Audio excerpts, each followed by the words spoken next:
Good evening. You watch News Mongolian World. I'm your host, Taner Kambatal. And for top stories, a discussion was held to protect the rights of Mongolian children living in the Republic of Korea. The advanced university established in collaboration with the Mongolian Academy of Sciences marks a significant milestone. Local civil servants were informed about modifications to the Electoral Law, and for the news, stay tuned.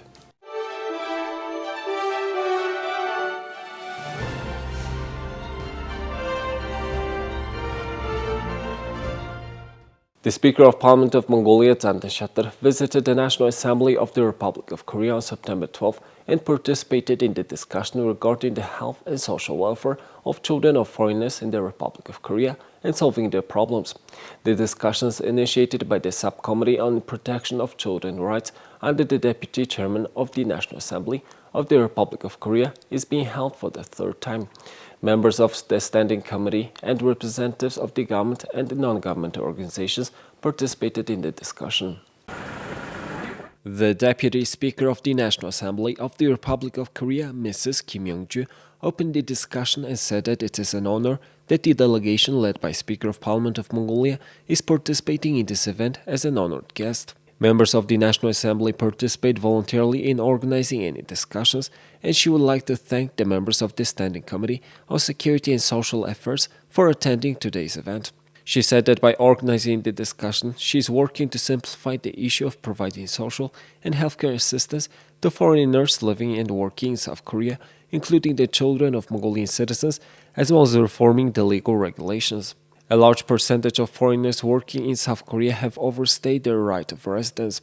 As a result, children's right to school, kindergarten, and other social and healthcare services are reduced. Therefore, she personally established a subcommittee on the protection of children's rights at the National Assembly and amended the Child Protection Act. She said that in order to comprehensively solve these problems, amendments are being planned to other laws and regulations. In his speech to the participants, Speaker of Parliament said that he met with the Deputy Speaker of the National Assembly of the Republic of Korea on Monday about holding a regular discussion on the issue of protecting the rights of foreigners living in South Korea, including Mongolian citizens.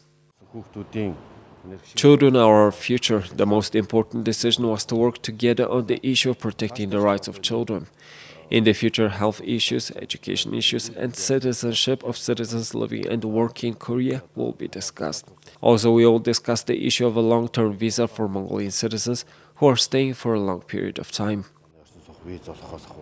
He continued, there are educational institutions in both our countries that provide education to the children of our citizens. Therefore, it is considered necessary for the educational institutions of both countries to adopt a policy of supporting the activities of these schools based on the principle of mutual cooperation, mutual recognition of education system, personal work permits, as well as updating the curriculum. 60% of Mongolia's population is made up of young people, 1/3 of whom are children. Therefore, solving youth employment and social problems is a priority for us.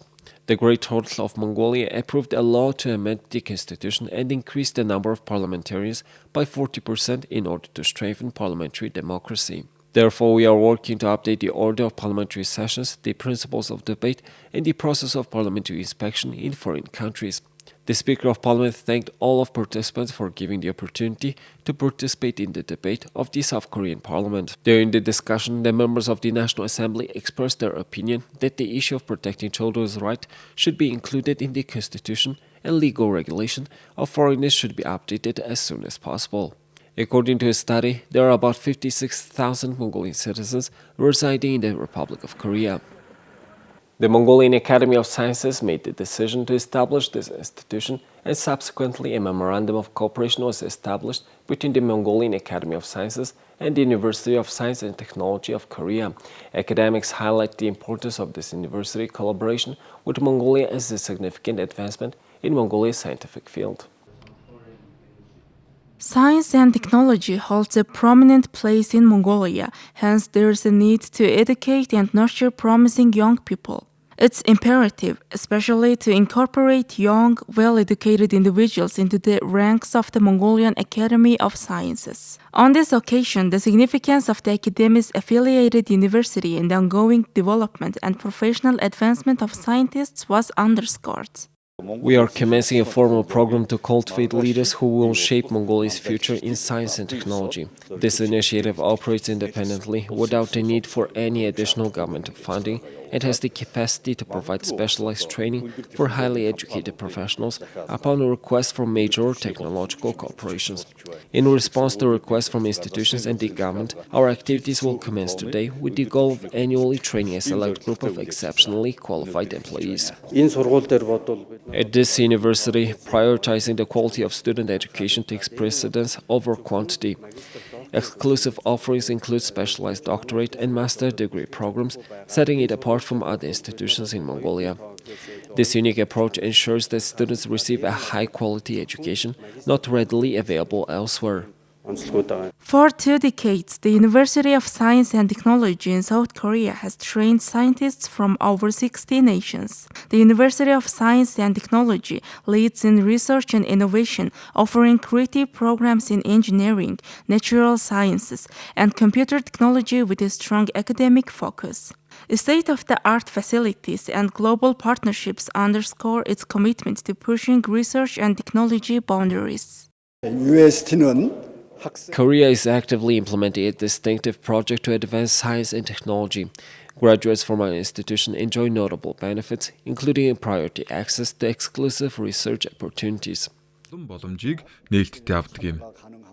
Industry experts have underscored the vital role of government policy support in safeguarding the intellectual wealth of the Mongolian Academy of Sciences. This endorsement not only secures the institution's knowledge repository but also fosters an environment conducive to groundbreaking research and innovation. This collaborative synergy between policy and academia is set to advance Mongolia's scientific landscape. The draft law on additional changes to the law on elections has finally been approved by the State Electoral. In connection with this, the General Election Committee of Mongolia has provided training for provincial officials of the state organizations in the provinces and SUMs to inform them about the updated provisions of the law and special regulations regarding the organization of elections. More than 100 government staff and representatives of civil society organizations from Hirtlensom Dornat province attended the training as part of the Eastern region's instruction on introducing modifications to the electoral law. It was stated that the non-governmental group participating in monitoring the activities regarding conducting elections has become fully capable of doing so with the change of the law on elections. Additionally, comprehensive details on the primary changed sections have been supplied. In 3 provinces of the Eastern region, training is being arranged in collaboration with the United Nations Development Programme and the NGO Youth Policy Watch to provide information about the additional modifications being made during the process of organizing elections. Concerning the United Nations Development Programme, it is engaged in an initiative to increase the involvement of women in decision-making. As for the General Election Committee, we are working alongside government employees who are participating in the election planning process to obtain fresh knowledge and training. We provided information to organizations like leadership networks that aim to encourage women's participation in decision-making. Additionally, today we are working to inform political parties and those who will be employed locally about the changes to the law governing political parties.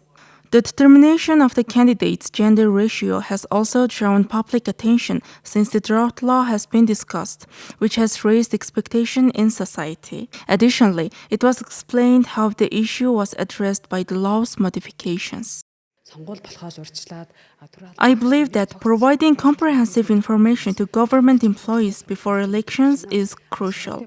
The primary objective of this instruction is to raise awareness about gender equality. Delivering information on gender equality through core programs has proven to be effective. According to the revised electoral law that was implemented, there must be at least 30% female candidates in the regular election of 2024 and 40% in the regular election of 2028. As a result, they emphasize how crucial role the government and civil society organizations have in enforcing the law. Thank you for staying with us. Now let's take a look at the currency exchange rates provided by Mongol Bank.